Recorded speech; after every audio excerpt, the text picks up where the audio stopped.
मैं यहाँ पे लिख रहा हूं, जो चीज मैं लिख रहा हूं आपको भी लिखना है।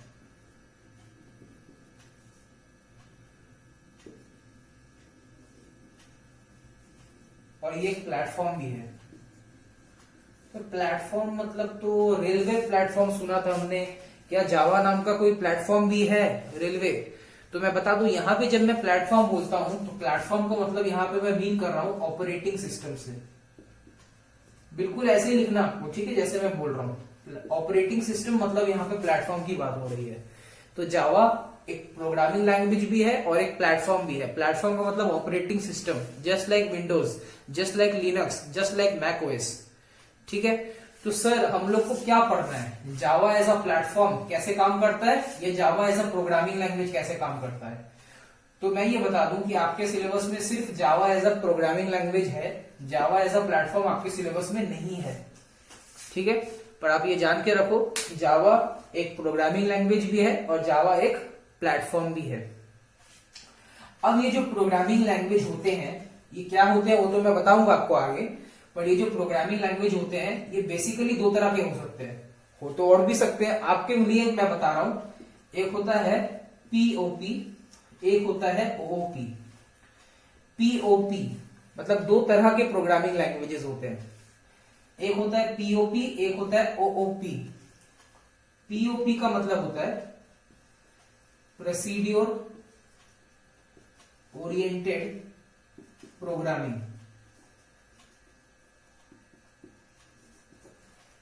और ओओपी का मतलब होता है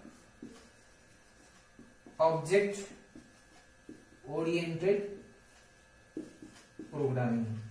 तो पहले तो आप इतना लिखो, फिर मैं आगे बात करता हूं आपसे। पहले आप इतना लिखो, फिर मैं आपसे आगे बात करता हूं, ठीक है। मैं आपका या फिर एक काम करता हूं, मैं थोड़ा हट जाता हूं, आप स्क्रीन को पॉज करके लिख लो।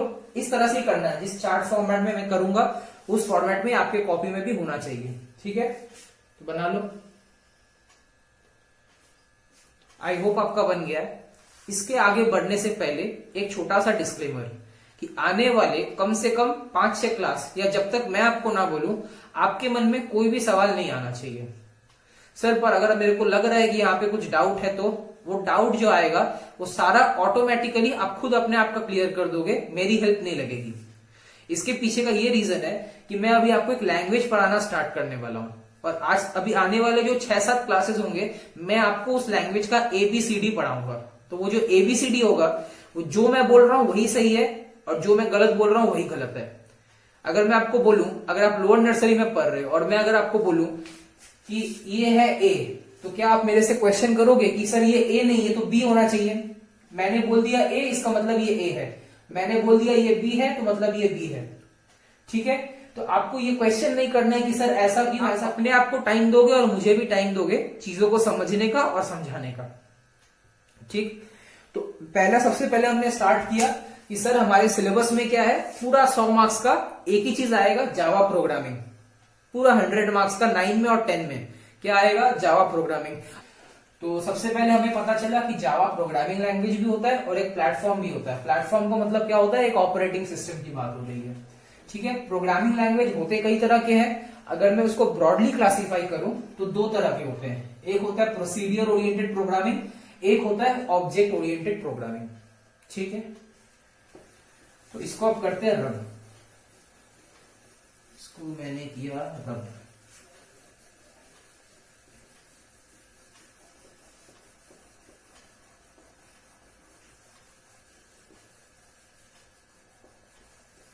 ये दाग मिटते क्यों नहीं है? मिट जाओ भाई, मिट जाओ, जल्दी से मिट जाओ। क्यों मैं देरी कराता हूं आप लोग का।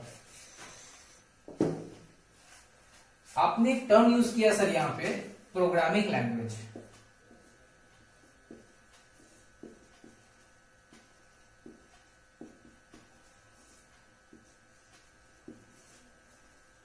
अब ये प्रोग्रामिंग लैंग्वेज क्या होता है? अगर किसी ने पहले कर रखा है, हालांकि सब स्कूल्स में ही आजकल 5, 6, 7 में स्क्रैच करा दिया जाता है, बेसिक करा दिया जाता है, ठीक है। इस तरह के प्रोग्रामिंग लैंग्वेज पहले कर चुके हो आप, पर अगर आपको नहीं पता या आप बिना समझे करके आ गए हो तो आपके लिए ये बहुत हेल्प करेगा। सर इससे कितना मार्क्स का क्वेश्चन आएगा जल्दी बता दो। 5 मार्क्स का, 10 मार्क्स का, कितना आएगा? 0 मार्क्स का आएगा, तो सर फिर क्यों पढ़ा रहे हो आप? अगर मैं कुछ पढ़ा रहा हूं तो उसमें कुछ खराब थोड़ी है, आपका 2 मिनट ही तो जाएगा, सुन लो ना, क्या दिक्कत है? प्रोग्रामिंग लैंग्वेज का मतलब क्या होता है, इसके लिए आपको एक बेसिक एग्जांपल ले रहा हूं मैं। सोचो ये हो आप,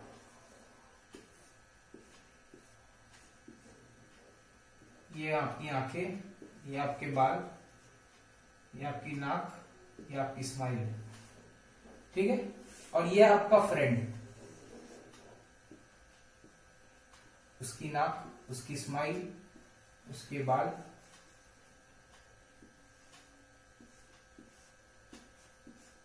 थोड़ा सा पेट निकला हुआ है मेरी तरह। तो अब ये जो बंदा है, इसका जो मदर टंग है वो है हिंदी, और इसका जो मदर टंग है वो है बंगाली। अब इसको कोई काम करवाना है इससे, तो ये इसको बोल रहा है बंगाली में,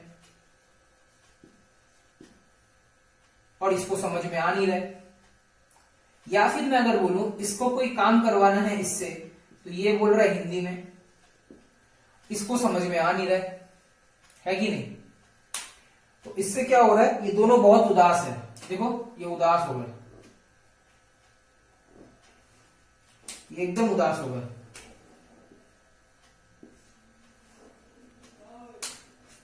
और ये लोग रोने भी लग गए, देखो खून के आंसू रो रहे थे।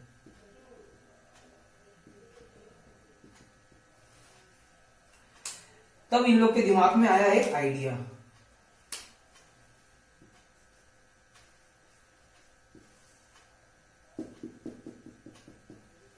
इसके दिमाग में आया आइडिया, तो ये फिर अपना आंसू पोंछ लेता है और वापस से स्माइल करने लग जाता है। ये क्या बोलता है, चलो एक ऐसा लैंग्वेज सीख लेते हैं जिससे हम लोग आपस में कम्युनिकेट कर पाएंगे और दोनों को आएगा वो प्रोग्रामिंग लैंग्वेज। अरे मैं तो आंसर ही बोल दिया, प्रोग्रामिंग लैंग्वेज का भी तो यही काम होता है कि वो एक मिडिल लैंग्वेज बन जाता है, वो एक मिडिल लैंग्वेज होता है। जैसे ये दोनों ने अगर इंग्लिश सीख लिया, दोनों ने साथ में सीख लिया, तो ये आपस में किसमें कम्युनिकेट कर पाएंगे, इंग्लिश में कम्युनिकेट कर पाएंगे, और एक दूसरे को अपना दुख अपना सुख शेयर कर पाएंगे। कोई काम करवाना है एक दूसरे से तो करवा पाएंगे, कोई दिक्कत की बात ही नहीं है। तो वैसे ही एक प्रोग्रामिंग लैंग्वेज होता है। पर सर इससे कंप्यूटर में कैसे रिलेवेंट हो गया प्रोग्रामिंग लैंग्वेज? रियल वर्ल्ड में तो समझ में आता है कि हाँ इंग्लिश हो सकता है रिलेवेंट, तो रियल वर्ल्ड में प्रोग्रामिंग लैंग्वेज का क्या काम है? आपको अगर पता हो तो बहुत अच्छा, पर अगर नहीं पता तो घबराने की बात नहीं है। हमारा जो कंप्यूटर होता है उसको भी एक लैंग्वेज आता है, पता है आपको? इंग्लिश, बंगाली, भोजपुरी, उर्दू, ऐसा कोई लैंग्वेज सर नहीं, ऐसा कोई लैंग्वेज नहीं है। उस लैंग्वेज का नाम है बाइनरी लैंग्वेज। अच्छा, ये तो हमें पता था, वेरी गुड। बाइनरी लैंग्वेज सिर्फ दो चीजों से बनता है, एक होता है 0 और एक होता है 1 से। तो दो चीजों से बाइनरी लैंग्वेज बनता है, एक होता है 0 और दूसरा होता है 1। पर आपको क्या 0-1 आता है? सर हाँ 0-1 तो हम लोग को आता है, हम लोग बचपन में पढ़ लिए थे। पर ऐसा नहीं है, अब अगर लिखते हो ए बी लिखते हो आप, कंप्यूटर बाइनरी लैंग्वेज में ए बी नहीं समझता है, कंप्यूटर समझता है 1 0 1 0 1 1 0 0 0, इस तरह से वो लिखता है, एक सीरीज ऑफ बाइनरी डिजिट्स में स्टोर करता है वैल्यूज। तो आप क्या ये बाइनरी डिजिट देख के समझ जाओगे कि कंप्यूटर ए बी मीन कर रहा है? ये आपका ए बी देख के कंप्यूटर समझ जाएगा कि आप 1 0 1 0 1 1 मीन कर रहे हो? तो ये तो सर वही वाला एग्जांपल हो गया अभी जो आप बता रहे थे, बंगाली हिंदी वाला, एग्जैक्टली वही तो चीज है। तो इसलिए क्या होता है, मैं एज अ यूजर मेरे को काम निकलवाना है कंप्यूटर से, और कंप्यूटर जो आंसर देगा वो आंसर भी मेरे को अपने लैंग्वेज में चाहिए, यस और नो? तो इसके लिए मैं एक दूसरा लैंग्वेज सीखता हूं। मेरा लैंग्वेज क्या है? मेरा लैंग्वेज हिंदी है, मेरा लैंग्वेज इंग्लिश है, मेरा लैंग्वेज भोजपुरी है, मेरा लैंग्वेज बंगाली है। पर फिर भी मैं एक दूसरा लैंग्वेज सीखता हूं जिसको बोलते हैं हम लोग प्रोग्रामिंग लैंग्वेज, जिसको हम लोग बोलते हैं प्रोग्रामिंग लैंग्वेज। अब ये प्रोग्रामिंग लैंग्वेज क्या करेगा, मैं ये प्रोग्रामिंग लैंग्वेज कंप्यूटर को दूंगा तो ये प्रोग्रामिंग लैंग्वेज ऑटोमेटिकली कन्वर्ट हो जाएगा बाइनरी में। मतलब मैंने अपने लैंग्वेज में, मेरा लैंग्वेज क्या है? इंग्लिश, मैंने इंग्लिश में लिखा प्रोग्रामिंग लैंग्वेज, ये एक इंटरमीडिएट लैंग्वेज है। ये लैंग्वेज अपने आप कन्वर्ट हो जाता है किसमें, बाइनरी लैंग्वेज में। सर वही तो करना है। क्यों वही करना है, क्योंकि कंप्यूटर कौन सा लैंग्वेज समझता है, कंप्यूटर समझता है बाइनरी लैंग्वेज। जैसे अगर मैं बोलूं मैं प्रोग्रामिंग लैंग्वेज में कंप्यूटर से कराना चाहता हूं 2+2, मतलब इंग्लिश में मैं चाहता हूं 2+2 निकालना, तो इसको मैं कैसे निकालूंगा, ये होगा with the help of a program. मेरे को जावा में एक प्रोग्राम लिखना पड़ेगा, because Java is a programming language. तो प्रोग्रामिंग लैंग्वेज के माध्यम से मेरे को 2+2 लिखना पड़ेगा। किस तरह से लिखेंगे वो तो आगे हम लोग डिस्कस करेंगे। अब ये प्रोग्रामिंग लैंग्वेज की मदद से ये बाइनरी में कन्वर्ट हो जाएगा, मतलब ये 2+2 जो तो आपको इस तरह से दिख रहा है, ये कन्वर्ट होकर 0 1 1 0 1 0 1 1 इस तरह के फॉर्म में आ जाएगा। और कंप्यूटर इसको कैलकुलेट करके इसका आंसर जो होता है 4, ये 4 को भी किस में दे देगा, अगेन बाइनरी में दे देगा। ठीक है, इस तरह से एक बाइनरी में वैल्यू दे देगा। तो अब क्या होगा, ये जो बाइनरी वैल्यू कंप्यूटर ने दिया है, अब मेरे को ये थोड़ी समझ में आएगा। मेरे को अगर कंप्यूटर 2+2 का आंसर 1000 देगा तो मैं तो सोचूंगा कंप्यूटर पगला गया है या कंप्यूटर बिगड़ गया है, हटाओ इसको कचरा में फेंको। तो इसके लिए मैं क्या करूंगा, ये प्रोग्राम कुछ करने का मेरे को जरूरत नहीं है, ये प्रोग्रामिंग लैंग्वेज ऑटोमेटिकली ये 1000 को कन्वर्ट करके मेरे को लाके दे देगा 4 में। मतलब ये एक बिचौलिया का काम कर रहा है, मिडिल मैन का काम कर रहा है, एक ट्रांसलेटर का काम कर रहा है। मतलब मैं प्रोग्रामिंग लैंग्वेज को कुछ बता रहा हूं, प्रोग्रामिंग लैंग्वेज अब कंप्यूटर को उसके भाषा में समझा रहा है, और कंप्यूटर जो आउटपुट दे रहा है वो आउटपुट को मेरे भाषा में समझा के मेरे को वापस कर दे रहा है। तो ये होता है प्रोग्रामिंग लैंग्वेज का काम। मतलब it is like a mid language, it is like a mid language. ठीक है, तो इससे क्या हो गया, इससे मैं अब बहुत खुश हो गया हूं। देखो मैं स्माइल कर रहा हूं। सर आंखें नहीं है, नहीं आंखें नहीं गई। ठीक है, तो ये स्माइल हो गया मेरा। आई होप आपको प्रोग्रामिंग लैंग्वेज तो समझ में आ गया। हाँ सर एकदम समझ में आ गया, अब कभी भी नहीं भूलेंगे लाइफ में प्रोग्रामिंग लैंग्वेज। और बताइए सर, और क्या बताना चाहते हो? बहुत कुछ बताना चाहता हूँ आपको। बोलिए दाग तो मिट जाए, ये मिटने का नाम ही नहीं लेते हैं।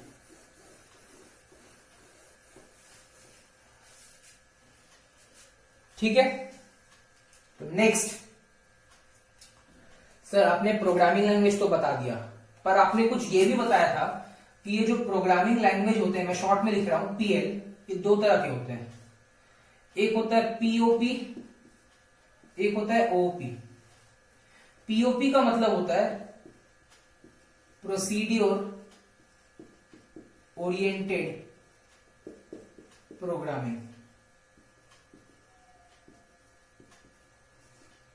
और ओपी का मतलब होता है ऑब्जेक्ट ओरिएंटेड प्रोग्रामिंग। अब ये किस बला का नाम है, पीओपी और ओओपी, ये दोनों में क्या डिफरेंस है, तो ये आज हम लोग डिस्कस करने वाले हैं। ठीक है, इसके अलावा ये ओओपी जो है इसके अंदर में आता है जावा। तो सर कौन सा ज्यादा इंपॉर्टेंट है, पीओपी की ओओपी? ऑब्वियसली जिसमें जावा आता है, क्योंकि हम लोग सा क्वेश्चन बनता है, तो इसको भी आप इग्नोर बिल्कुल भी मत करना। एक एक करके हम लोग पढ़ना स्टार्ट करेंगे, पर उसके पहले आपको मैं बताना चाहता हूं आपका मार्क्स डिस्ट्रीब्यूशन। क्या सर पहले ही बता देते, आपका जो पेपर होता है वो 200 मार्क्स का होता है। अरे अभी एक नया आप बात बता रहे हो सर, 200 मार्क्स का कैसे? हम लोग तो 100 मार्क्स का पेपर लिखते हैं आईसीएससी में, तो फिर ये 200 मार्क्स आया कहां से? तो आप ये जो 100 मार्क्स लिखते हो ये भी इस 200 मार्क्स का पार्ट है। ओ अच्छा, तो फिर 100 मार्क्स अलग से कहां से आ रहा है? तो ध्यान से सुनना मेरा बात। ये जो 200 मार्क्स है इसको 2 पार्ट में आप डिवाइड करना। एक हो गया जो थ्योरी, मतलब आप जो आईसीएससी के बोर्ड्स में अपीयर होगे तो वहां पे आपको 100 मार्क्स का पेपर लिखना पड़ेगा, अटेंड करना पड़ेगा, ये हो गया वो। और नेक्स्ट हुआ 100 मार्क्स, ये हो गया आपके स्कूल टीचर देंगे आपको, जो सब्जेक्ट टीचर है। सर सब्जेक्ट टीचर के हाथ में 100 मार्क्स, यस 100 मार्क्स है उनके पास में, तो उनसे पंगा लेने के पहले 100 बार सोचना, क्योंकि 100 मार्क्स है इसीलिए। तो यहां पे देखो स्कूल टीचर कैसे आपको 100 मार्क्स देगा, उसके कुछ क्राइटेरियाज डिसाइडेड है। एक तो हो गया आपका इंटरनल असेसमेंट, एक हो गया आपका इंटरनल असेसमेंट, उसके ऊपर में कुछ मार्क्सेस होंगे, कुछ आपका प्रैक्टिकल लैब में जो परफॉर्मेंस होगा उसके ऊपर में कुछ मार्क्स होगा, कुछ स्कूल्स में प्रैक्टिकल टेस्ट भी कंडक्ट कराया जाता है तो वो भी एक क्राइटेरिया हो सकता है। इसके अलावा जो आपके परफॉर्मेंस है, क्लास वर्क देखा जाएगा आपका, ठीक है। इसके अलावा और क्या हो सकता है, इसके अलावा आपका जो टेस्ट होता है प्री बोर्ड्स, जिसको सेंटअप बोलते हैं या प्री बोर्ड्स बोलते हैं, वो टेस्ट भी मैटर करेगा। तो ये सारे क्राइटेरिया मिला के आपका 100 मार्क्स टोटल किया जाएगा और उसको ऐड किया जाएगा इस 100 मार्क्स में जो आपको मार्क्स मिलेगा।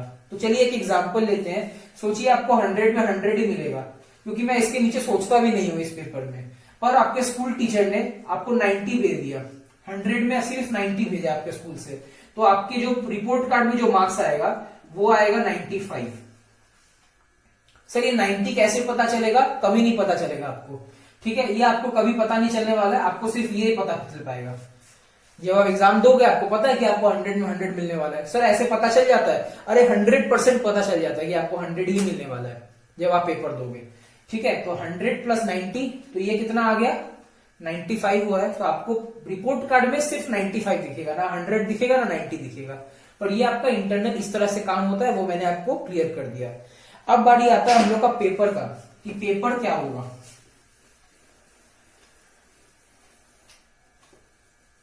ठीक है, अब बारी आता है कि हम लोग का पेपर क्या होगा। थ्योरी पेपर जो होगा ये दो पार्ट में डिवाइडेड होगा, एक होगा सेक्शन ए, एक होगा सेक्शन बी। एक होगा सेक्शन ए, दूसरा होगा सेक्शन बी। सेक्शन ए जो होगा ये होगा 40 मार्क्स का, सेक्शन बी जो होगा ये होगा 60 मार्क्स का। सेक्शन ए जो 40 मार्क्स का होगा ये होगा ऑब्जेक्टिव टाइप्स, ऑब्जेक्टिव क्वेश्चन होंगे, और सारे के सारे ऑल क्वेश्चंस होंगे कंपलसरी, मतलब आप कुछ भी छोड़ नहीं सकोगे यहां पे। तो 40 marks objective type, all questions compulsory है। पर अगर मैं सेक्शन बी की बात करूं तो सेक्शन बी में आपके पास ऑप्शन रहेगा 60 मार्क्स का प्रोग्राम्स रहेगा, प्रोग्राम्स, जो कि सबसे इजी पार्ट होता है। मेरे को पता नहीं कितना इजी लगता है ना ये वाला पार्ट, सबको लगेगा ऐसा बात नहीं है, बहुत इजी होता है प्रोग्राम्स। और 6 प्रोग्राम्स में से आपको एनी 4 करना होता है। टोटल 6 प्रोग्राम देंगे, कोई भी 2 प्रोग्राम आप छोड़ सकते हो। 15 मार्क्स करके प्रोग्राम होते हैं, तो कोई भी 4 अगर किए तो कितना हो गया 60। तो ये हो गया हम लोग का स्ट्रक्चर क्लासेस का, ठीक है। Section A 40 marks objective, all compulsory, और section B 60 marks programs, any 4 करना पड़ेगा आपको 6 में। करते हैं वापस से रिवर्स गियर मार के आते हैं हमारे टॉपिक पे, ऑब्जेक्ट ओरिएंटेड प्रोग्रामिंग। लाइफ में कभी ना कभी आपने प्रोग्रामिंग लैंग्वेज किया होगा, मेरे को तो ऐसा बहुत स्ट्रॉन्ग फीलिंग आ रहा है। कभी बेसिक हुआ या स्क्रैच हुआ, आजकल तो हर स्कूल में प्रोग्रामिंग लैंग्वेज करा रहा है, कुछ ना कुछ तो कराया हुआ होगा, नहीं करवाया तो हम करा देंगे, हम किस लिए, ठीक है।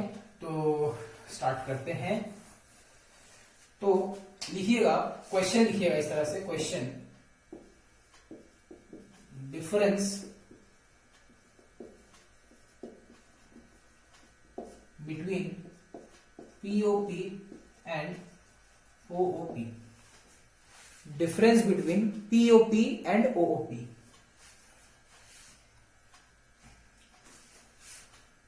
इधर लिख रहा हूं मैं POP, इधर लिखूंगा मैं OOP।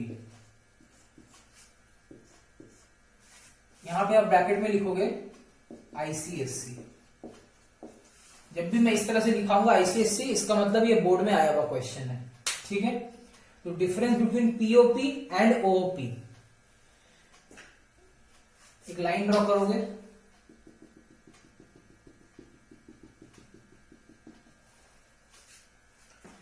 लिखोगे point number 1, emphasis more on function and less on data.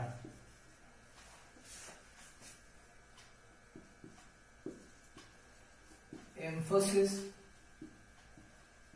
More on data and less on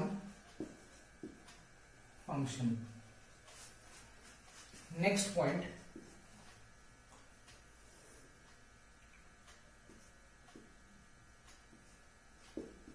time consuming and complex. यहां पे आपको लिखना है लेस टाइम कंज्यूमिंग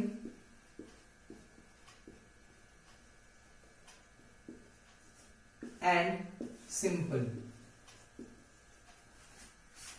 तीसरा पॉइंट लिखना है आपको टॉप टू बॉटम अप्रोच। यहां पे आपको लिखना है बॉटम टू टॉप अप्रोच। और फाइनली कुछ एग्जांपल्स लिखने हैं आपको।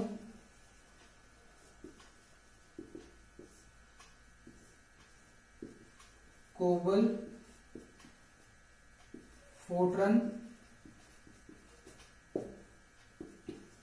बेसिक, सी। यहां पे आपको एग्जांपल्स लिखना है। जैसा कि मैंने बताया, आप जो पढ़ने वाले हो जो प्रोग्रामिंग लैंग्वेज, वो भी एक ऑब्जेक्ट ओरिएंटेड प्रोग्रामिंग लैंग्वेज ही है।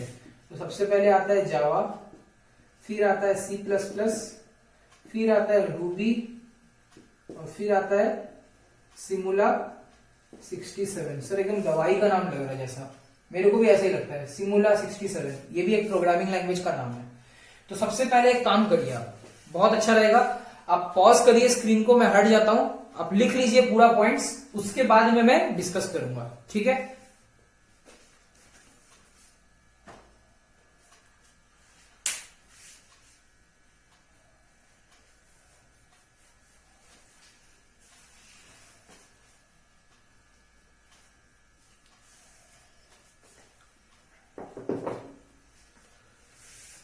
आई होप लिखना हो गया। नहीं हुआ तो थोड़ा बैक में जाइए, पॉज करिए, उसके बाद में लिख सकते हैं आप। मैं आगे कंटिन्यू करता हूं।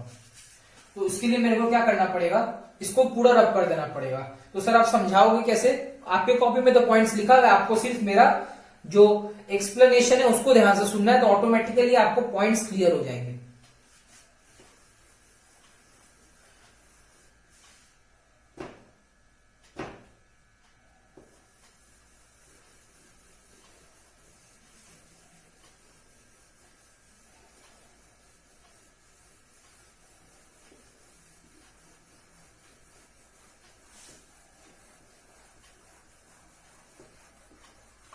अरे मैं तो आपको बताना ही भूल गया कि मैं चैप्टर 1 स्टार्ट भी कर चुका हूं। ये जो क्वेश्चन है ये चैप्टर 1 को बिलोंग करता है।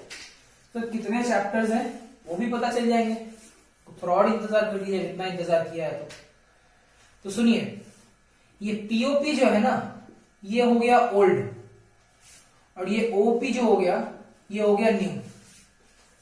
ये पुराने जमाने की बात है और ये नए जमाने की बात है। सर दोनों में डिफरेंस क्या है? पीओपी मतलब प्रोसीडियर ओरिएंटेड प्रोग्रामिंग, ये एक प्रोग्राम करने का तरीका हुआ। ओपी क्या है? ऑब्जेक्ट ओरिएंटेड प्रोग्रामिंग, ये भी एक प्रोग्राम करने का तरीका हुआ। सर दोनों में डिफरेंस क्या है? ये पहले के जमाने की बात है। पहले के जमाने में क्या होता था, लोग डेटा को उतना स्ट्रेस नहीं देता थे, लोगों को काम से मतलब हुआ करता था।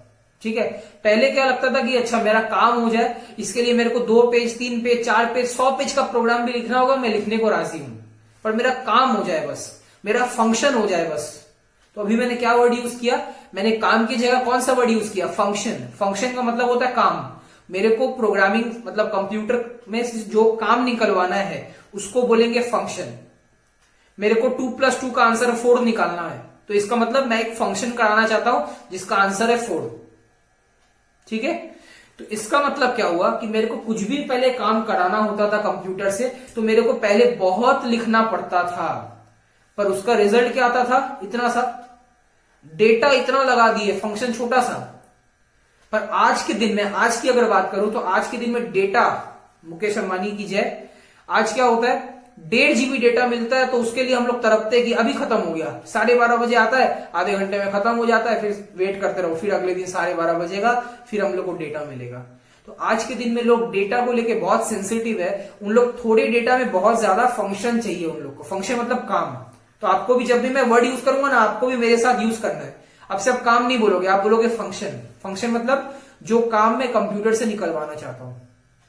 तो अगर मेरे को कोई काम कंप्यूटर से निकलवाना है, मेरे को कोई फंक्शन करना है, तो अगर मैं पीओपी की बात करूं, पीओपी की बात करूं, तो मेरे को क्या चाहिए है, फंक्शन चाहिए कि डेटा से मतलब है। मेरा एम्फोसिस, अभी मैंने कुछ लिखाया है आपके फर्स्ट पॉइंट में, तो वापस से मैं पूछ रहा हूं, मेरा एम्फोसिस किसके ऊपर में? मेरा एम्फोसिस है more on data and less on function, या फिर मेरा एम्फोसिस है more on function and less on data? Sir अगर पीओपी की बात करें तो आपने जो लिखा है उस हिसाब से और आपने जो अभी बताया उस हिसाब से पीओपी में एम्फोसिस होना चाहिए फंक्शन के ऊपर में और डेटा के ऊपर में कम।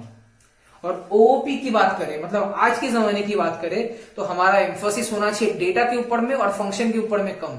तो सर इसका मतलब डेटा बचाने के चक्कर में काम ही नहीं होगा फिर? तो ऐसा नहीं है। ओओपी इसीलिए ज्यादा फेमस है, पीओपी के मुकाबले ओओपी फेमस क्यों है? यहां पे हम लोग डेटा को भी कम इस्तेमाल कर रहे हैं और आउटपुट भी उतना ही लेके आ रहे हैं जो पीओपी से आ रहा था। आई होप आपको बात समझ में आ रही है। तो इसीलिए कौन सा बेटर हुआ, पीओपी बेटर हुआ कि ओओपी बेटर हुआ? ऑब्वियसली ओओपी बेटर हुआ। यहां पे हम लोग डेटा भी कम इस्तेमाल कर रहे हैं और काम मतलब फंक्शन भी ज्यादा मजा ले रहे हैं, हम लोग पूरा निकलवा रहे हैं सारा फंक्शंस। पर यहां पे ऐसा नहीं हुआ। ठीक है, नेक्स्ट जो पॉइंट मैंने लिखाया था, POP is more time consuming. अरे ये तो आप मेरे से अच्छा जानते हो। आपको क्या लगता है कि सर अगर मेरे को 10 पेज 15 पेज लिखना पड़ रहा है तो क्या टाइम ज्यादा लगेगा कि कम लगेगा? ऑब्वियसली ज्यादा लगेगा। ज्यादा गलतियां होंगी, ज्यादा कॉम्प्लेक्स हो जाएगा, चीज ज्यादा डिफिकल्ट होगा। तो सेकंड पॉइंट क्या बोल सकते हो? फर्स्ट पॉइंट का तो डेरिवेशन है, यस और नो? आई होप समझ में आया आपको बात। तो इसमें क्या हो रहा है, पीओपी में मेरे को काम से मतलब है, तो इसीलिए मेरे काम का मतलब होता है फंक्शन, तो ये मेरे को ज्यादा एम्फोसिस है इसके ऊपर में। पर ओओपी में मेरे को डेटा मेरे को ज्यादा बचाना है। डेटा में यहां एरो का मतलब डेटा ज्यादा उड़ाना नहीं है, इसका मतलब एम्फोसिस है। एम्फोसिस जो है मेरा मोर ऑन डेटा पे है। ठीक है, इसके बाद में नेक्स्ट पॉइंट, अगर मेरा यहाँ पे डेटा ज्यादा लग रहा है तो ऑब्वियसली क्या है, प्रोग्राम बड़ा लेंदी होने वाला है, ज्यादा कॉम्प्लेक्स होगा, ज्यादा टाइम कंज्यूमिंग होगा। यस और नो बताओ, मैं सुन पाता हूं, आप चुपचाप बैठ के देखते रहते हो। आप आवाज तो दिया करो, मेरे को सब सुनाई देता है यहाँ पे। तो यहाँ पे क्या होगा, मोर टाइम कंज्यूमिंग होने वाला है। ये क्योंकि ओओपी है, ये क्योंकि ओओपी है, तो इसका प्रोग्राम छोटा होने वाला है। छोटा होगा पर काम उतना ही करेगा, तो ऑब्वियसली ये लेस टाइम कंज्यूमिंग होगा और ये सिंपल होने वाला है। अच्छा सर, ये तो याद हो गया हम लोग को, पहला पॉइंट। दूसरा पॉइंट, पीओपी में क्या होगा, एम्फोसिस काम के ऊपर ज्यादा है, मतलब emphasis more on function less on data, procedure oriented programming में। और ऑब्जेक्ट ओरिएंटेड प्रोग्रामिंग में क्या होगा, the emphasis is more on data, मतलब मेरे को डेटा को बचाना है और साथ साथ में मेरे को काम भी निकलवाना है, मतलब फंक्शन पे निकलवाना है। और सेकंड वाला पॉइंट, तो अगर फर्स्ट पॉइंट आता है तो सेकंड पॉइंट क्या चीज है सर? सर सब समझ में आ गया, थर्ड पॉइंट समझाओ। थर्ड पॉइंट समझाते हैं। अगर मैं बात करूं पीओपी का, प्रोसीड्यूर ओरिएंटेड प्रोग्रामिंग लैंग्वेज का अगर मैं बात करूं,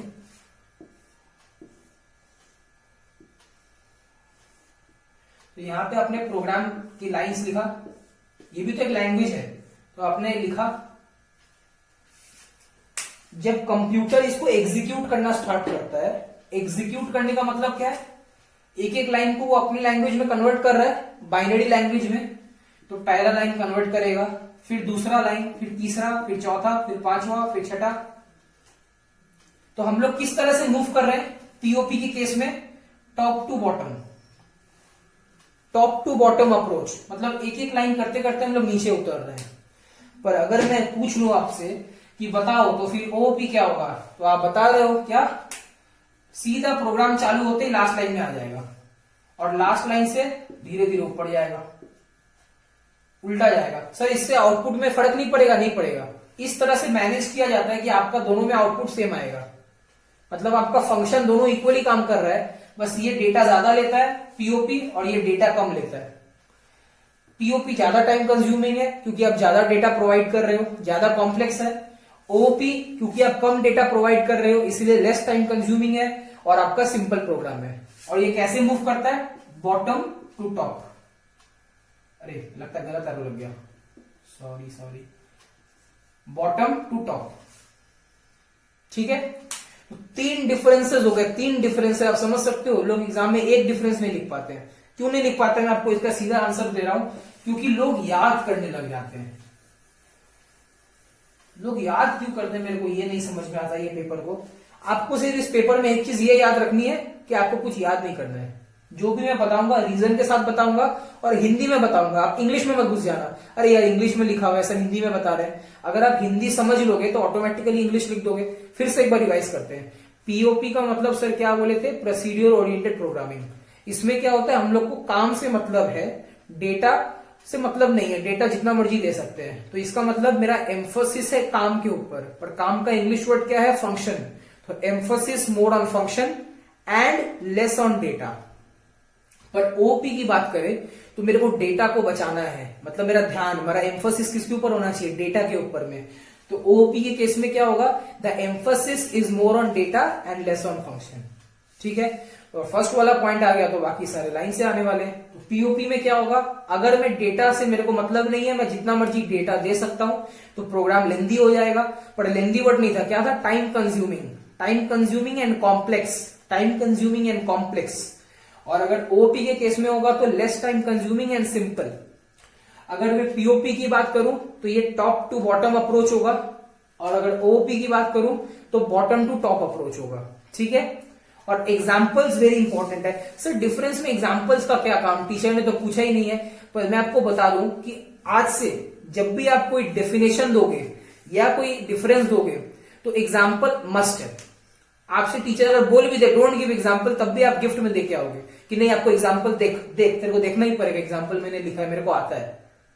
क्यों, क्योंकि कई बार क्या होता है, अगर आप डेफिनेशन को ठीक से एक्सप्रेस नहीं कर पाते हो तो वो एग्जाम्पल आपका डेफिनेशन को कॉम्पेंसेट कर देता है, तो आपको वहां पे मार्क्स मिल जाता है। तो आपको ये बात मेरा ध्यान रखना है, अगर आप मेरे को फॉलो करते हो, अगर आप मेरे को मेंटर मान रहे हो तो। ठीक है, तो ये हो गया हमारा पहला क्वेश्चन, और यहां आपको मिलते हैं 2 मार्क्स। सर 2 मार्क्स, अरे बिल्कुल, ये आईसीएसई में कई बार ये क्वेश्चन पूछ चुका है, what is the difference between POP and OP. मान लेते हैं अगर आईसीएसई में नहीं पूछता है तो स्कूल में तो जरूर पूछेगा ही एग्जाम में। तो ये बहुत इंपॉर्टेंट क्वेश्चन हमने किया। नेक्स्ट क्वेश्चन, मैंने आपको 2 कॉपी बनाने बोले ना, मेरे को यहां तक याद आता है, हाँ सर 2 कॉपी। सर 2 कॉपी क्यों, 1 कॉपी से नहीं होगा, तो सुन लो मेरी बात। 2 कॉपी होंगे, 1 कॉपी होगा क्लास वर्क के लिए और दूसरा होगा होमवर्क के लिए। सर होमवर्क, ये तो वीडियो क्लासेस है, आप तो होमवर्क चेक नहीं कर पाओगे। ये होमवर्क जो होगा ये आप खुद करोगे और खुद ही चेक करोगे, सेल्फ चेक। तो सेल्फ चेक कैसे होता है बताएंगे आपको, तरीका कैसे होता है, आज ही सब जान लोगे क्या।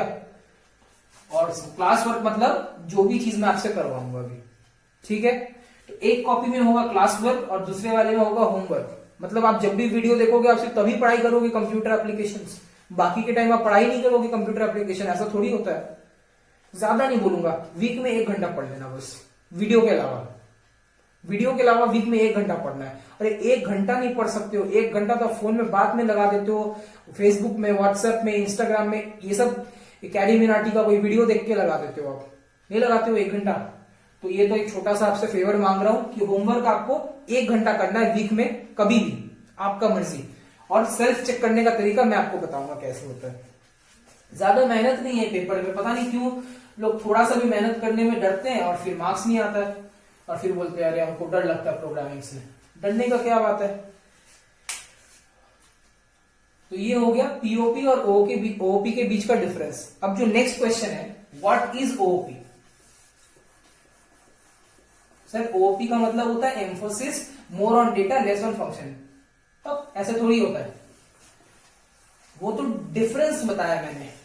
होता क्या है, अगर आपको कोई पूछेगा कि आपके और आपके भाई के बीच में क्या डिफरेंस है। आप बोलोगे मेरा भाई पढ़ाई में बहुत अच्छा है और मैं बहुत खराब हूं। और आपसे कोई आपका नाम पूछेगा तो क्या नाम दोनों का सेम बोलोगे, डिफरेंट बोलोगे, क्या बोलोगे? हम लोग दोनों का नाम अलग है, ऐसा थोड़ी बोलोगे, आप अपना नाम बताओगे। तो वही अगर कोई पूछ रहा है what is object oriented programming, तो ये क्वेश्चन बहुत अच्छा बन सकता है। What is object oriented programming.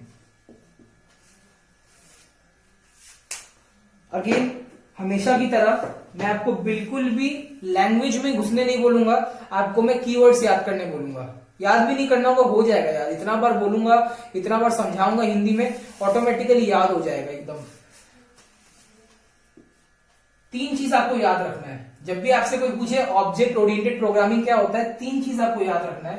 पहला हो गया मॉड्यूलर अप्रोच, दूसरा हुआ अप्लाई डेटा इन स्टिप्यूलेटेड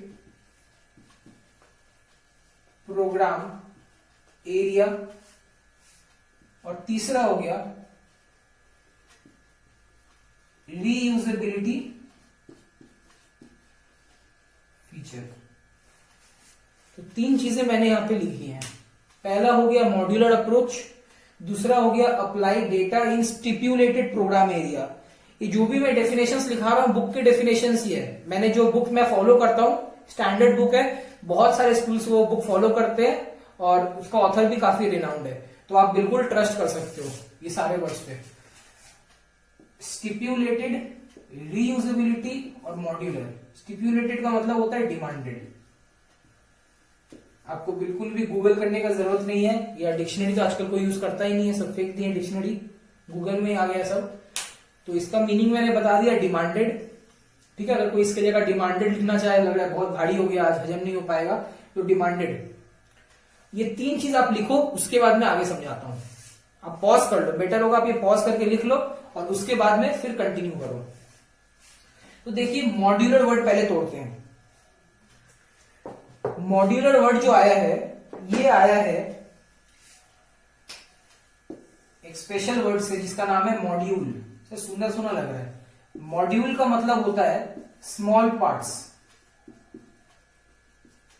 एक बहुत खास बात है ऑब्जेक्ट ओरिएंटेड प्रोग्रामिंग की, कि वो जो प्रोग्राम होता है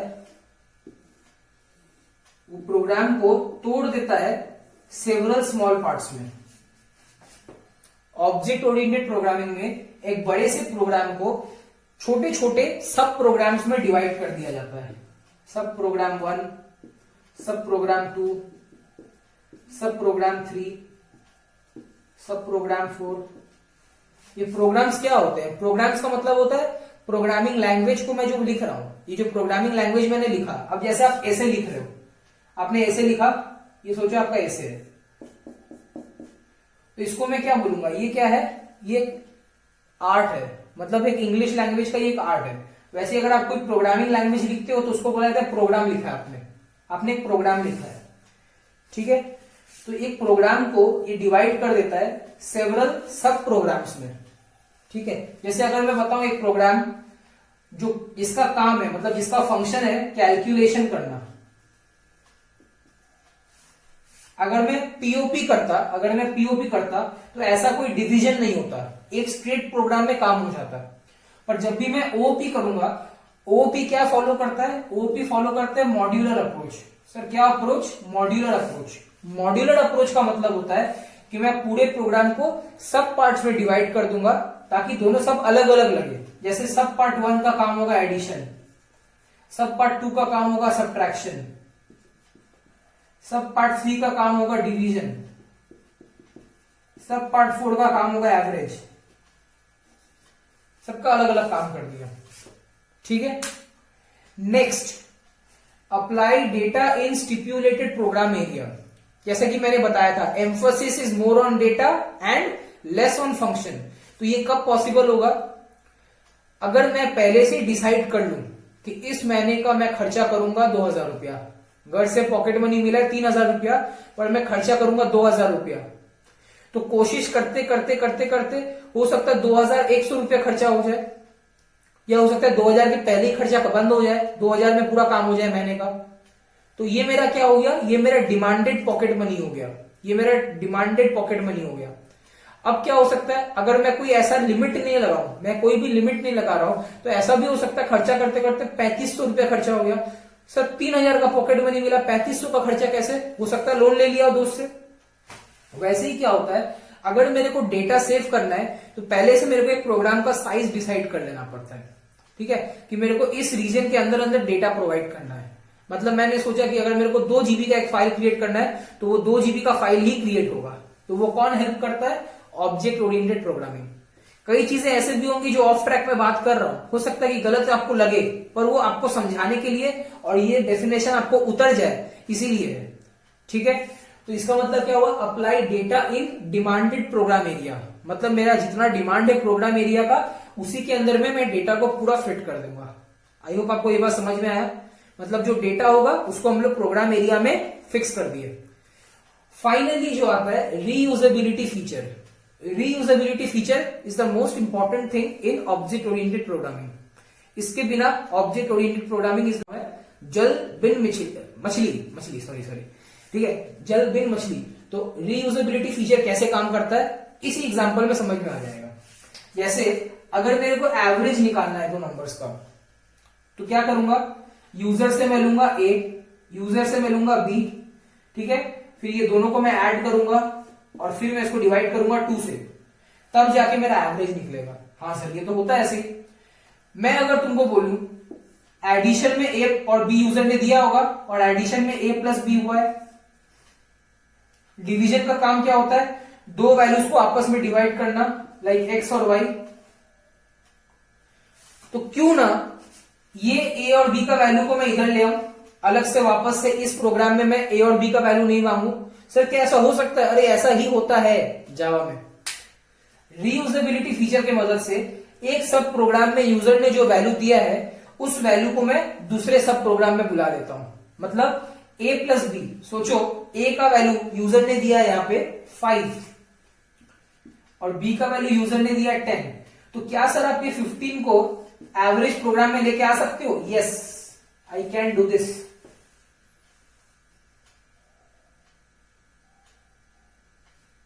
ठीक है, इससे क्या हो गया, मैंने डेटा को रीयूज किया। क्या किया सर?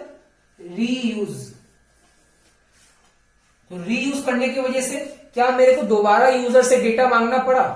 नहीं सर, बिल्कुल नहीं मांगा अपने डेटा। तो यही तो वो खास बात है जो ऑब्जेक्ट ओरिएंटेड प्रोग्रामिंग को पीओपी से अलग करता है, कि यहां पे हम लोग एक डेटा को दोबारा रीयूज कर सकते हैं।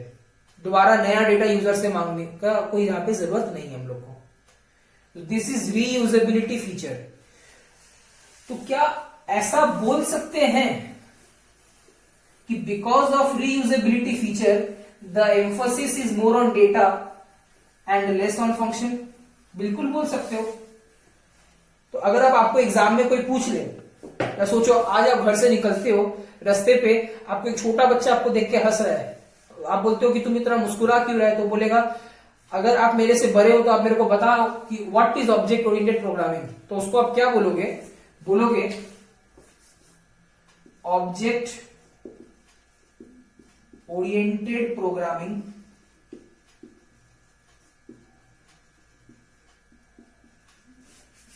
is a modular approach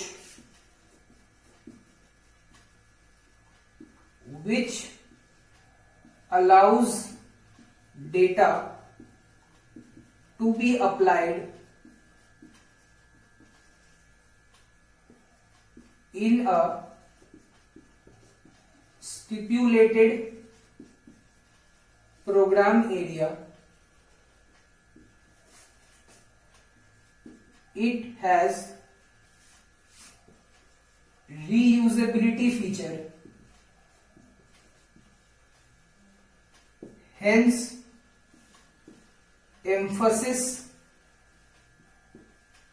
more on data. अच्छा सर, तो ये है डेफिनेशन। तो आपने ऐसे पहले 3 पॉइंट क्यों लिखाया? अगर मैं बेटा डायरेक्टली आपको ये लिखा दूंगा तो क्या आपको समझ में आएगा? बोलो भैया बहन, क्या आपको ये समझ में आएगा? नहीं आएगा सर। तो इसीलिए पहले मैंने आपको ये 3 पॉइंट लिखाया जो आपके आंसर में बिल्कुल रिफ्लेक्ट होना चाहिए। किंतु एग्जाम में क्या ऐसे लिखोगे, बिल्कुल भी मत लिख देना, टीचर पेपर फाड़ के 2 टुकड़ा करके आपको पार्सल कर देगा। तो उसके लिए आपको क्या करना है, आपको ये लिखना पड़ेगा, ठीक है। और बाद में यहाँ पे जैसा कि ये डेफिनेशन है तो इसके बाद में लिखोगे for example Java is object oriented programming language.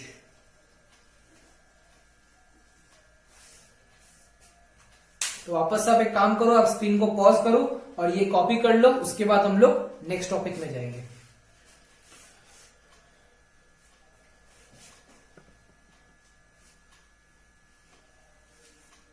I hope आपने कॉपी कर लिया है, तो मैं रब कर रहा हूं।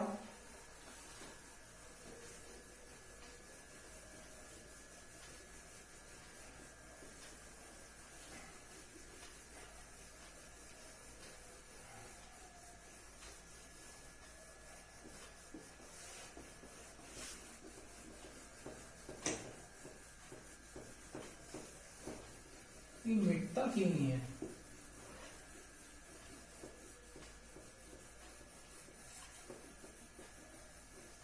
चलो मिट गया, सबको मिटा दूंगा, कोई नहीं बचेगा। आप बचोगे, सिर्फ मैं बचूंगा, कोई नहीं बचेगा। चलो नेक्स्ट, ऑब्जेक्ट ओरिएंटेड प्रोग्रामिंग। अब आप मेरे से ये मत पूछना प्रोग्रामिंग क्या होता है, आपको मैंने पहले बता दिया है। अगर आप पूछोगे दोबारा तो मैं नाराज हो जाऊंगा। तो प्रोग्रामिंग समझ में आ गया। ओरिएंटेड का मतलब क्या होता है? बेस्ड। ओरिएंटेड का मतलब क्या होता है? बेस्ड। बेस्ड मतलब किसके ऊपर में बेस्ड है? ऑब्जेक्ट के ऊपर में बेस्ड है। तो अब हम लोग जो प्रोग्रामिंग सीखने वाले हैं वो किसके ऊपर में बेस्ड है? वो ऑब्जेक्ट के ऊपर में बेस्ड है। तो क्वेश्चन आया व्हाट इज ऑब्जेक्ट। चलो अब आप क्वेश्चन पूछना सीख गए मेरे को लगता है। हाँ सर, हम लोग क्वेश्चन पूछ भी लेते हैं और जवाब भी दे देते हैं, तो बहुत अच्छी बात है। तो लिखो, नेक्स्ट क्वेश्चन लिखोगे व्हाट इज ऑब्जेक्ट। लिखो it is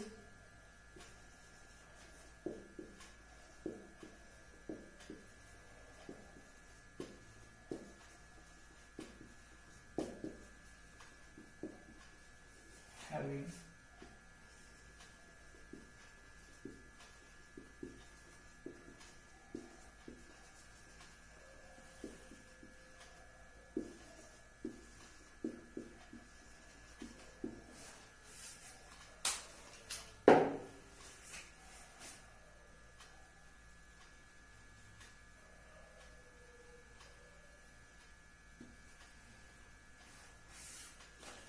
What is an object? An object is a unique entity having characteristics and behavior of its own. Sir ये क्या होता है? ये वो होता है जो मैं हूं। सर आप एक ऑब्जेक्ट हो? यस, मैं एक ऑब्जेक्ट हूं। क्यों? बिकॉज मेरा एक यूनिक एंटिटी है, मेरे कुछ कैरेक्टरिस्टिक्स हैं और मेरे कुछ बिहेवियर हैं। तो ये बातें अब हम लोग को समझनी पड़ेगी। तो इसके लिए वापस से मेरे को बोर्ड लगेगा, तो मैं रब कर रहा हूं। अरे आपका लिखना तो वही नहीं होगा। हाँ सब लिख लिया, आप इसको मिटा सकते हैं। ठीक है, मैं मिटा रहा हूं।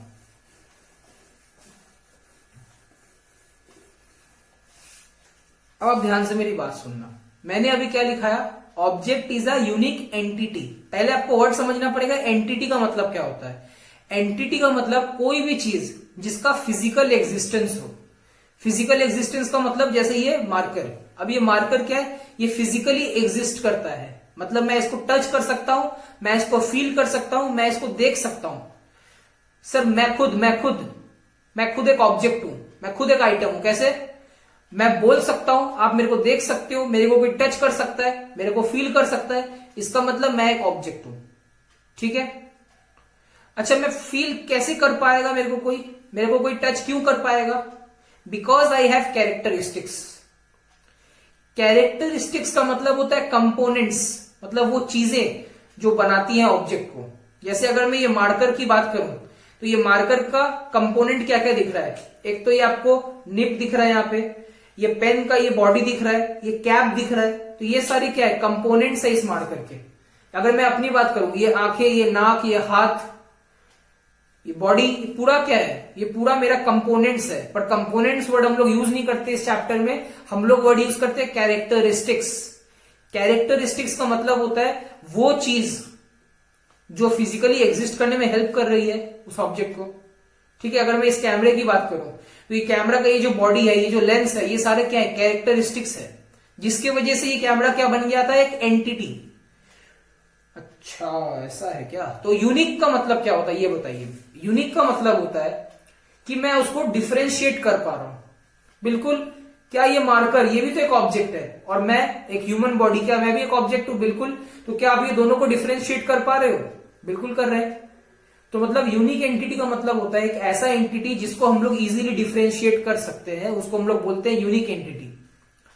और उसके पास क्या होते हैं? कैरेक्टरिस्टिक्स होते हैं। कैरेक्टरिस्टिक्स मतलब क्या? कंपोनेंट्स जो उस ऑब्जेक्ट को बनाते हैं। जैसे अगर मैं बात करूं, कुछ तो दिख नहीं रहा है, मेरे पास मार्कर ही है, 2-3 मार्कर है, देखो कितने कलरफुल मार्कर्स है मेरे पास में। तो ये सारे मार्कर्स को अगर मैं बोलूं, ये सारे क्या है? ऑब्जेक्ट्स हैं। ठीक है। ये रेड मार्कर है, ये ब्लू मार्कर है, ये कौन सा मार्कर है? अरे ब्लैक ये वाला है, ये ब्लू है। ठीक है। तो ये जो सारे मार्कर्स है, ये सबके पास में कैरेक्टरिस्टिक्स है, मतलब ये कैप है, ये निप है, ठीक है, अंदर में इंक है, ये बॉडी है, ये सारे कैरेक्टरिस्टिक्स हो गए।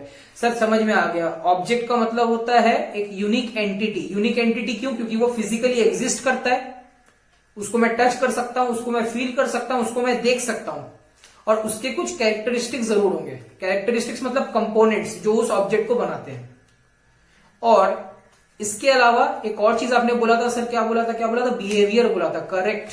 बिहेवियर का मतलब होता है कि मैं उस ऑब्जेक्ट से क्या फंक्शन कराने वाला हूं। फंक्शन मतलब काम। वो ऑब्जेक्ट क्या काम कराता है, उसका बिहेवियर क्या है। तो अगर मैं ये मार्कर का बोलूं, ये मार्कर का बिहेवियर आप बताओ, आप तो मेरे से अच्छा बता सकते हो। बिहेवियर होगा सर टू राइट या टू ड्रॉ। तो ये क्या हो गया? मार्कर का behaviour. Sir to play pen fighting. ठीक है। तो ये सब जितना भी हो गया, लिख मत आना पेन फाइटिंग, वरना टीचर आपके साथ फाइटिंग कर देगा। तो ये जितना भी मार्कर हुआ, सबका कैरेक्टरिस्टिक क्या होता है? कैप हो गया, निप हो गया, बॉडी हो गया, इंक हो गया, तो सारे ये हो गए हमारे कैरेक्टरिस्टिक्स। बिहेवियर मतलब टू राइट और टू ड्रॉ, और एंटिटी तो इसको बोलेंगे क्योंकि ये फिजिकली एग्जिस्ट करता है। तो अगर आपसे कोई पूछे, यहां पे लिखना मैं भूल गया, लिखो आईसीएससी। ये तो फेवरेट क्वेश्चन है, मैं स्टार्ट भी करता हूं। 2 मार्क्स के लिए पूछेगा ये वाला क्वेश्चन। सर सब पूछ लेगा तो फिर कुछ छोड़ भी दीजिए, जो बोल रहा हूं उसको लिखो नालायक। तो यहां पे देखो, गुस्सा तो नहीं हो गया आपको? नालायक बोला, मैं सबको बोलता हूं, ठीक है, तो बुरा मानने की इसमें कोई बात नहीं है। मैं बहुत कुछ बोल देता हूं, मैं खुद कितना डांट खाता हूं, अभी भी घर पे खाता हूं। सर आप अभी भी डांट खाते हो? डांट खाने की ना कोई उम्र नहीं होती है। बड़ों से जितना डांट खाओगे ना, आप उसको आप एज अ रिवॉर्ड मानो, क्योंकि वो आपको बहुत हेल्प करता है आगे बढ़ने में। तो मैं तो कभी बुरा नहीं मानता हूं अगर कोई मेरे को डांट दे तो। यहाँ पे what is an object? An object is a unique entity. ये आपके आंसर में आना चाहिए। और हैविंग कैरेक्टरिस्टिक्स एंड बिहेवियर। तो यूनिक एंटिटी होना चाहिए और कैरेक्टरिस्टिक्स एंड बिहेवियर होना चाहिए। करेक्ट, एकदम सही जवाब। सर तो एक एग्जांपल लीजिए ना। अगर मैं एक एग्जांपल लेता हूं तो कार ले लो। सर कार क्या एक यूनिक एंटिटी है? क्यों नहीं है? देखो मैं कितना अच्छा ड्रॉ कर सकता हूं कार को। क्या कोई ऐसा कार देखा है कभी लाइफ में?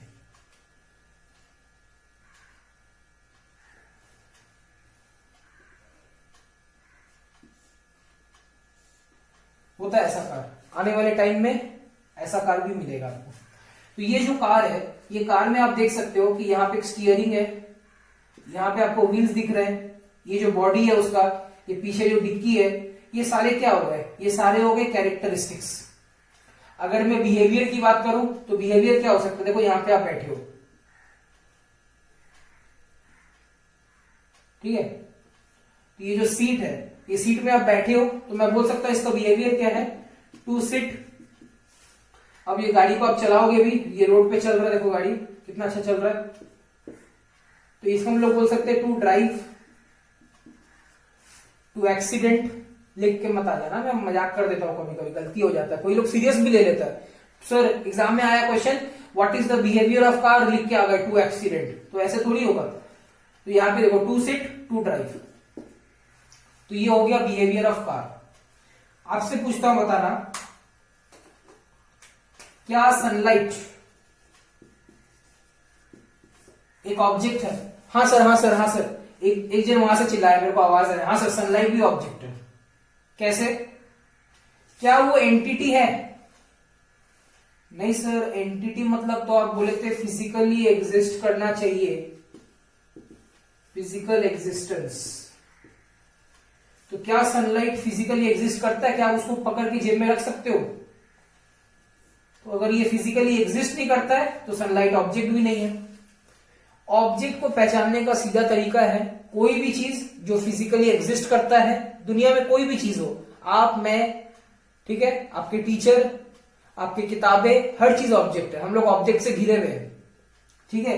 कोई भी चीज जो यूनिक एंटिटी है और जिसके पास कैरेक्टरिस्टिक्स हो और बिहेवियर हो, वो एक ऑब्जेक्ट है, ठीक है। इसका बेस्ट एग्जांपल हुआ कार। तो एग्जाम में याद करने का जरूरत नहीं है आपको अभी याद हो गया। ऑब्जेक्ट का मतलब एक यूनिक एंटिटी है जिसके कुछ कैरेक्टरिस्टिक्स होंगे और कुछ बिहेवियर होंगे। कैरेक्टरिस्टिक्स का मतलब कंपोनेंट्स जिससे वो ऑब्जेक्ट बना हुआ है, और बिहेवियर का मतलब वो फंक्शंस जो वो ऑब्जेक्ट करता है, ठीक है। तो ये हो गया हम लोग का नेक्स्ट टॉपिक कंप्लीट। तो अभी तक हमने क्या क्या देखा, थोड़ा सा एक रिकैप करना पड़ेगा वरना आप भूल जाओगे।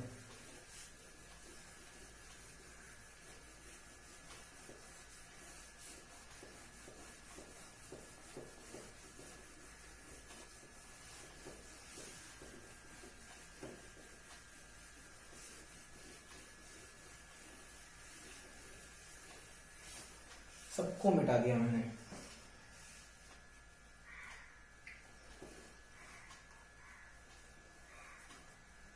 नेक्स्ट, अरे नेक्स्ट कैसे, पहले हम लोग क्या बोल रहे थे, रिवीज करेंगे ना, पूरा रिविजिट करेंगे। तो हमने सबसे पहले देखा कि जावा क्या होता है।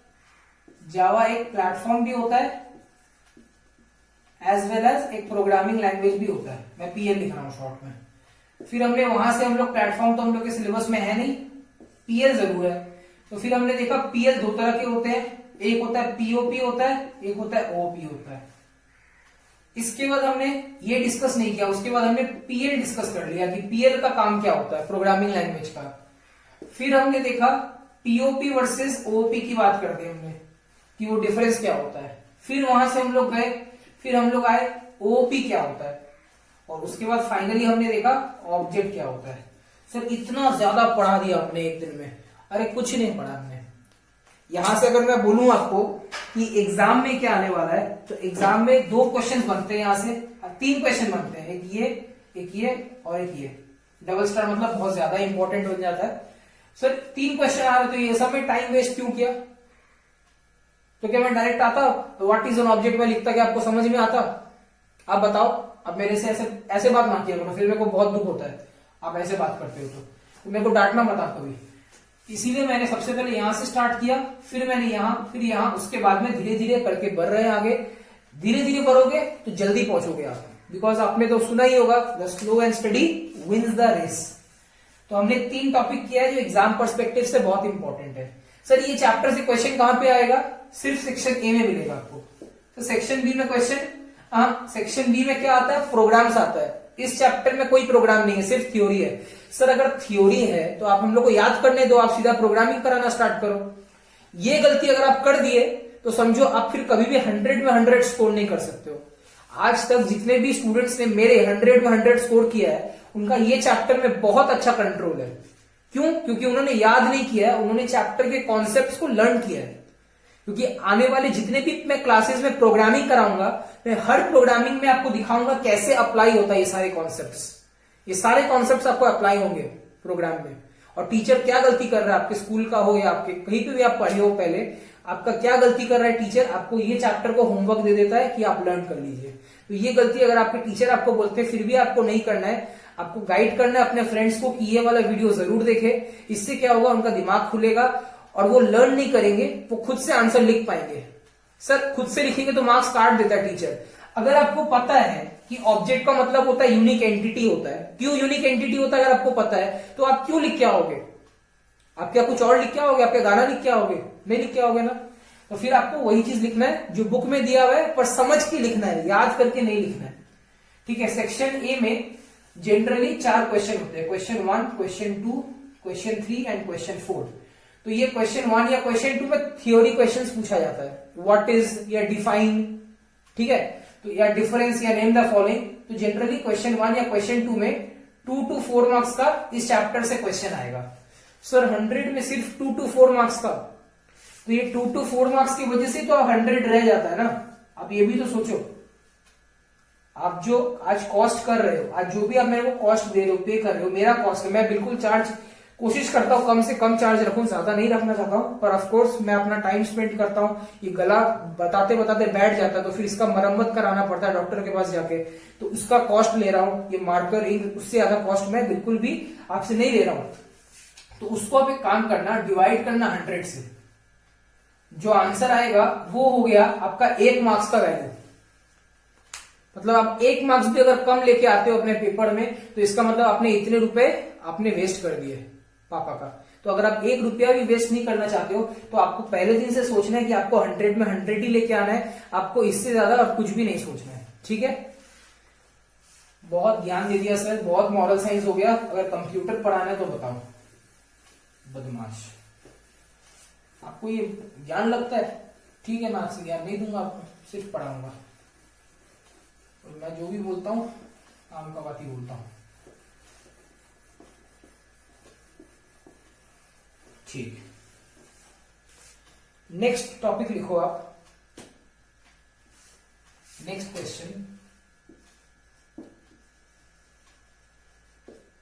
What is a class?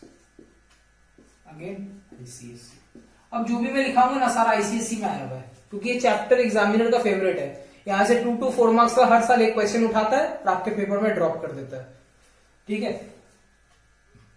Class एक लाइन का आंसर है, collection of related objects. What is a class? A class is a collection of related objects. पर एग्जाम में अगर ये 2 मार्क्स का आ गया और आप ये लिख के आते हो, तो टीचर बोलेगा आइए आपको हाफ मार्क्स दिया जाए। इसके बाद में आपको हमेशा एक एग्जाम्पल देके एक्सप्लेन करना पड़ेगा क्लास को। तो पहले आप ये लाइन लिखो, collection of related objects. Object मतलब पता होगा, नहीं पता तो वापस से रिवाइंड करके पूरा वीडियो देखो और फिर यहां पे आओ। क्लास का मतलब क्या होता है? एक कलेक्शन ऑफ रिलेटेड ऑब्जेक्ट्स। तो अगर मैं एक एग्जाम्पल एक क्लास का, चलो मैं आपकी क्लास का एग्जाम्पल ले लेता हूं। तो सोचो आप हो क्लास 9B, ठीक है। इसमें 4 स्टूडेंट्स है, 4 स्टूडेंट्स है। एक का नाम है राम, एक का नाम है श्याम, एक का नाम है मोहन, एक का नाम है सोहन। सर कोई कूल नाम लीजिए ना। ठीक है, अगली बार सोचेंगे, आज ये वाला नाम ही लेते हैं, राम, श्याम, मोहन, सोहन। तो ये चारों ऑब्जेक्ट है। सर ये ऑब्जेक्ट कैसे हो गए? अरे अभी तो बताया कि human body is also an object. ठीक है, तो ये चारों ऑब्जेक्ट है। ये रिलेटेड कैसे हैं? क्योंकि इनके पास में सिमिलर कैरेक्टर और बिहेवियर है। जैसे यहां पे ये जो वर्ड मैंने लिखा है ना, टाइम पास करने के लिए थोड़ी लिखा है, इसका मीनिंग है कि ऑब्जेक्ट्स, अगर कोई पूछ ले हाउ आर ऑब्जेक्ट्स रिलेटेड और why are objects group together, because of similar characteristics and behaviour. सबका सिमिलर कैरेक्टरिस्टिक्स है और सबका सिमिलर बिहेवियर है। कैसे? राम के पास में भी कंप्यूटर बुक है, जावा कंप्यूटर बुक, खाली बैग थोड़ी लेके आया स्कूल में, उसके पास भी कंप्यूटर बुक है। तो इसके पास भी आईसीएससी कंप्यूटर बुक है जावा का, इसके पास भी कंप्यूटर बुक है और इसके पास भी कंप्यूटर बुक है। तो कैरेक्टरिस्टिक्स सबके पास में सिमिलर हो गया। इसके अलावा इसका बिहेवियर, मतलब ये क्या करने आता है स्कूल में, टाइम पास करने आता है वो अलग बात है, पर फिर भी मैं बोलना चाहता हूं कि ये स्टडिंग करने आता है। तो इसका बिहेवियर क्या है? स्टडिंग। इसका भी क्या है? स्टडिंग। इसका भी क्या है? स्टडिंग। तो इसका भी क्या है? स्टडिंग। ठीक है। तो मतलब एक क्लास क्या होता है? एक क्लास होता है collection of related objects having similar characteristics and similar behaviour. तो चाहो तो यहां पे फुल स्टॉप दियो, उसके बाद में ये ऐड कर सकते हो ताकि बाद में समझ में आए कि ऑब्जेक्ट रिलेटेड क्यों है। Because they have similar characteristics and behaviour. और कहां से आ गया? ये एंड होगा, having similar characteristics and behaviour. तो इसका मैंने एक बेसिक एग्जांपल लिया। ठीक है, मैंने यहां पे सिमिलर लिखा है, मैंने इक्वल नहीं लिखा है। मैंने यहां पे एक वर्ड यूज किया सिमिलर, इक्वल नहीं किया। उसके पीछे भी एक रीजन है। एक जैसे हैं, ऑलमोस्ट इक्वल होते हैं। ठीक है, तो ये आप लिखो। एक दूसरा एग्जांपल देता हूं, ये हो गया एग्जांपल 1। इसको लिखोगे एग्जांपल 1। इसके बाद में मैं एक और एग्जांपल लूंगा, तो इसको लिख लो। मैं रब करता हूं, आप पॉज करके लिखना।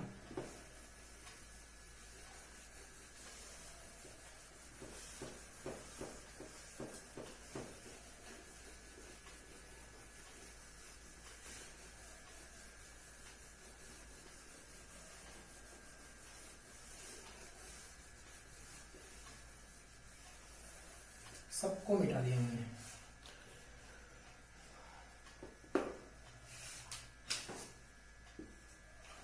Example number 2। अगर मैं कार क्लास की बात करूं, ऐसे तो कई सारे इसके ऑब्जेक्ट्स हो सकते हैं, मैं 4 ले रहा हूं। एक हो गया बीएमडब्ल्यू, एक हो गया मर्सिडीज, एक हो गया ह्यूंडई, ठीक है, एक हो गया डुकाटी। तो एक क्लास है कार जिसके अंदर में 4 ऑब्जेक्ट्स हैं, BMW, Mercedes, Hyundai, Ducati. Sir ये कार में कैसे आ गए? यहां पे मैं डुकाटी की जगह जियो लिख सकता हूं, जियो मोबाइल्स नहीं लिख सकता हूं। क्यों? तब ये चारों इक्वल नहीं हुए, तब क्लास नहीं बन पाएगा, मैं कार नहीं बोल सकता इसको। मैं कार क्यों बोल रहा हूं? बिकॉज सारे के सारे ऑब्जेक्ट्स क्या है? रिलेटेड है। कैसे रिलेटेड है? Because of similar characteristics and behaviour. Sir कैसे? इसके पास भी 4 व्हील्स है, इसके पास भी 4 व्हील्स है, इसके पास भी 4 व्हील्स है, इसके पास भी 4 व्हील्स है। ठीक है, ये भी ड्राइविंग के लिए हम लोग इस्तेमाल कर रहे हैं, ये भी हम लोग ड्राइविंग के लिए इस्तेमाल कर रहे हैं, ये भी हम लोग ड्राइविंग के लिए इस्तेमाल कर रहे हैं, ये भी हम लोग ड्राइविंग के लिए इस्तेमाल कर रहे हैं। अच्छा, अब एकदम समझ में आ रहा है सर, एकदम क्रिस्टल क्लियर हो गया हम लोग को कि क्लास का मतलब क्या होता है। क्लास का मतलब होता है कलेक्शन ऑफ रिलेटेड ऑब्जेक्ट्स। इसका बहुत अच्छा एग्जांपल हो गया कार। जैसे कार क्लास के अंदर में बहुत सारी कंपनीज आ रही, सारे ऑब्जेक्ट हो गए कार क्लास के, सबके पास में सिमिलर कैरेक्टरिस्टिक्स है और सिमिलर बिहेवियर भी है। तो सर इक्वल बोल दीजिए ना, इक्वल कैरेक्टरिस्टिक्स एंड बिहेवियर। नहीं, ऐसा नहीं बोल सकते। क्यों? देखो हर क्लास का या हर ऑब्जेक्ट का एक प्राइस भी है। Price is also a component. अरे आप जाते हो शोरूम में, आपको बोलते हो अरे ये वाला कार मेरे को पसंद आया, तो आपका सेल्समैन बोलता है कॉन्ग्रेचुलेशन सर, आपको चाबी देता है और आप निकल जाते हो कि एक पेमेंट भी करना पड़ता है, एक पैसा देना पड़ता है। एक क्लास देख रहे हो, पैसा देके देख रहे हो कि फ्री में देख रहे हो? तो आप कुछ भी करते हो तो एक प्राइस पे करना पड़ता है। So it is also a component of car, it is also a component of car. ठीक है, तो प्राइस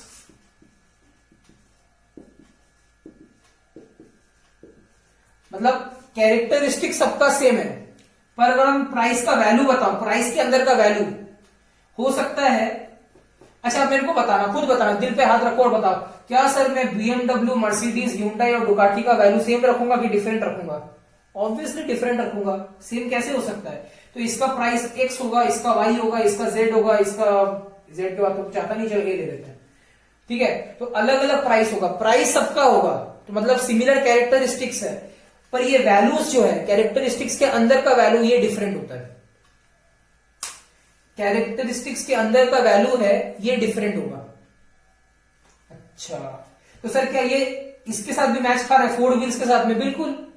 आप मेरे को बताओ, 4 चक्का सबके पास होगा, चाहे वो BMW, मर्सिडीज, ह्यूंडई, डुकाटी, सबके पास में 4 चक्का होगा, पर क्या ऐसा पॉसिबल है कि सबका चक्का का क्वालिटी, मतलब व्हील्स, क्या सबका क्वालिटी सेम होगा?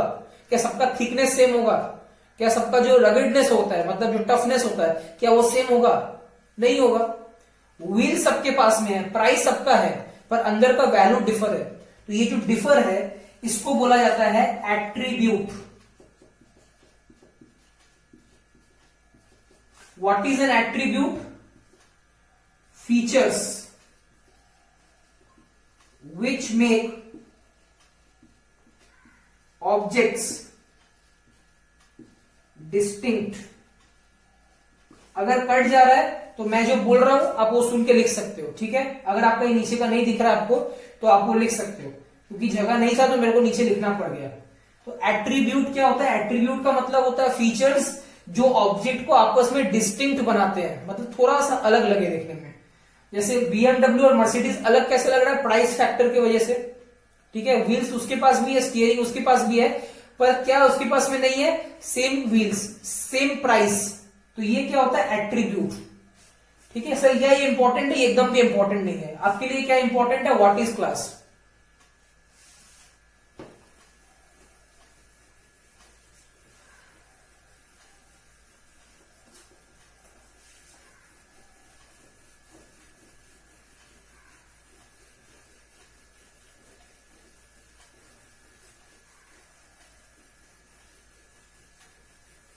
अरे मैं तो आपको बताना ही भूल गया,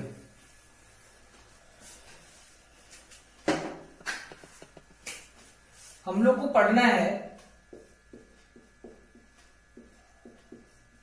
principles of object oriented programming.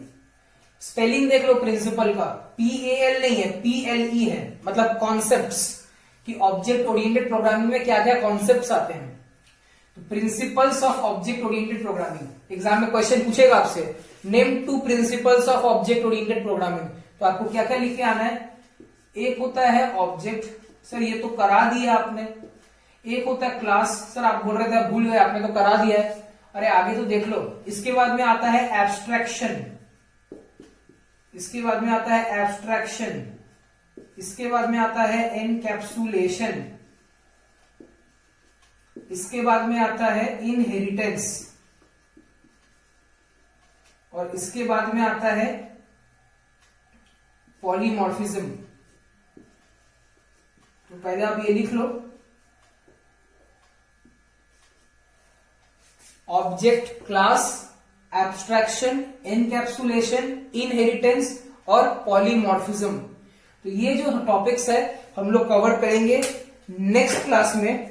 क्या सर आज करा देते अच्छा रहता, पर मैं आपको टाइम देना चाहता